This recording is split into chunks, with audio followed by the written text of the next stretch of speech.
दिवाली के छठे दिन से ही छठ पूजा महापर्व की शुरुआत होती है और पूरा उत्तर भारत कांचियों बांसा के बहंगिया गीत से गूंजने लगते हैं। भारत के किसी कोने तथा विदेश में भी रहने वाले सभी उत्तर भारतीयों को अपने गांव की मिट्टी बुलाने लगती है। वे छठी मैया की आराधना करने अपने अपने गांव आते हैं। छठ का महापर्व 4 दिनों तक लगातार चलता है और इस 4 दिनों तक उत्तर भारत में ऐसी रौनक होती है जैसे पूरा प्रदेश छठ मैया की स्वागत के लिए अपने अपने सामर्थ्य अनुसार अपना सर्व समर्पण कर देगा। जी हाँ, मैं बात कर रही हूँ उत्तर भारत में एक महान पर्व की जिसका नाम है छठ महापर्व। छठ महापर्व की शुरुआत कैसे हुई, इसकी क्या पौराणिक मान्यताएं हैं और क्या इसका इतिहास रहा है, इस वीडियो में हम इसके बारे में जानेंगे। छठ पर्व को बहुत महान पर्व कहा जाता है क्योंकि इस पर्व में शुद्धता और स्वच्छता को पूर्ण महत्व दिया गया है। सात्विक भोजन, रहन सहन तो दिवाली के कुछ दिन पहले से ही शुरू हो जाती है। छठ व्रत करने वाले को परवैती कहते हैं और यह निर्जला 48 घंटे का व्रत रखती हैं। ऐसे तो उगते हुए सूरज का महत्व दुनिया में सभी जगह है, परंतु छठ एक ऐसा पर्व है जिसमें हम डूबते हुए सूरज को भी नमन करते हैं, सूरज को आर्घ्य देते हैं। छठ पर्व की शुरुआत कैसे हुई, इस बारे में अनेक मान्यताएं हैं। छठ पूजा के इतिहास के कई ऐतिहासिक कहानियां प्रचलित है। पुराणों में, हमारे रामायण में और महाभारत में भी छठ व्रत का वर्णन है।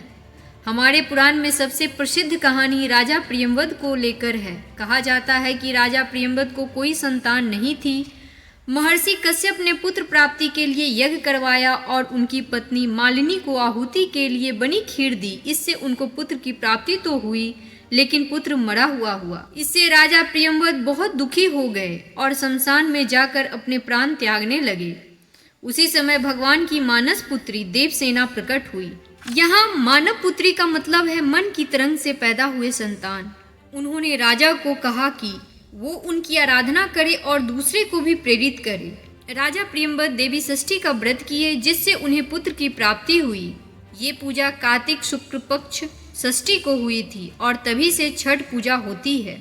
लोग पुत्र की प्राप्ति के लिए, अपने प्रियजनों के स्वास्थ्य की रक्षा के लिए इस व्रत को करती हैं। छठ पर्व का महत्व रामायण काल से भी जुड़ा हुआ है। कहा जाता है कि राम 14 वर्ष वनवास के बाद अयोध्या आए और फिर रावण के वध के पाप से मुक्ति के लिए ऋषि मुनियों के आदेशानुसार राजसूय यज्ञ करने का विचार किया। इसके लिए उन्होंने मुग्दल ऋषि को निवेदन कर आमंत्रित किया। मुग्दल ऋषि ने सीता माता को कार्तिक मास के शुक्ल पक्ष को षष्ठी को सूर्य देवता की उपासना करने के लिए कहा। माता सीता ने मुग्दल ऋषि के आश्रम में रहकर 6 दिनों तक सूर्य देव की आराधना की। सप्तमी को सूर्योदय के समय सूर्य देव का अनुष्ठान कर सूर्य देव से आशीर्वाद प्राप्त किया। महाभारत काल में भी इसकी चर्चा है। कहा जाता है कि इसकी शुरुआत महाभारत काल से हुई है। अंग प्रदेश, जो कि आज बिहार के भागलपुर का क्षेत्र है, के राजा कर्ण रोज पानी में खड़े होकर सूर्य को आर्घ्य देते थे। इसी से कर्ण महान योद्धा बने। कहा जाता है कि जब पांडव अपना राजपाट जुए में हार गए थे तो द्रौपदी ने छठ का व्रत रखा था। इस व्रत से द्रौपदी की मनोकामना पूर्ण हुई और पांडवों को उनका राजपाट वापस मिला। परलोक परंपरा के अनुसार छठ मैया और सूर्य देव का संबंध भाई बहन का है, इसलिए छठ में सूर्य की आराधना करना बेहद फलदायी होता है।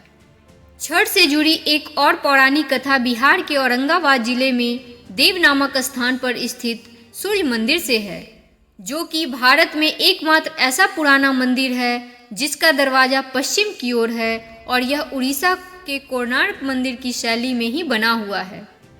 इसका निर्माण 6वीं शताब्दी का माना जाता है। सूर्य मंदिर के बारे में अधिक जानकारी के लिए आप आई बटन क्लिक कर सकते हैं।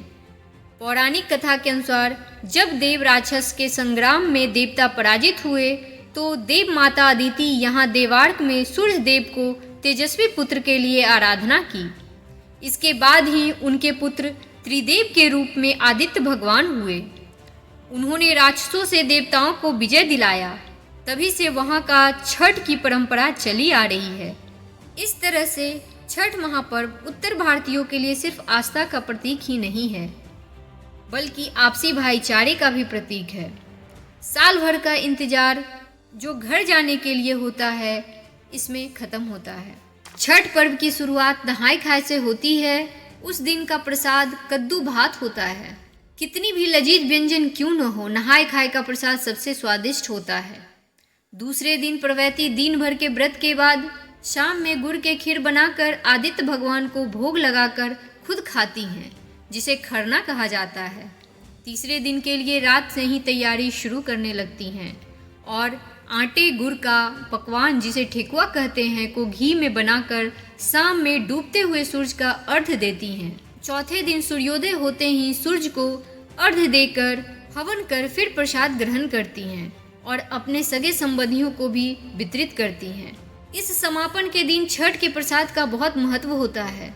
लोग मांग कर भी इस प्रसाद को ग्रहण करते हैं। इस तरह से छठ का पर्व बड़े धूमधाम से चौथे दिन समाप्त हो जाता है।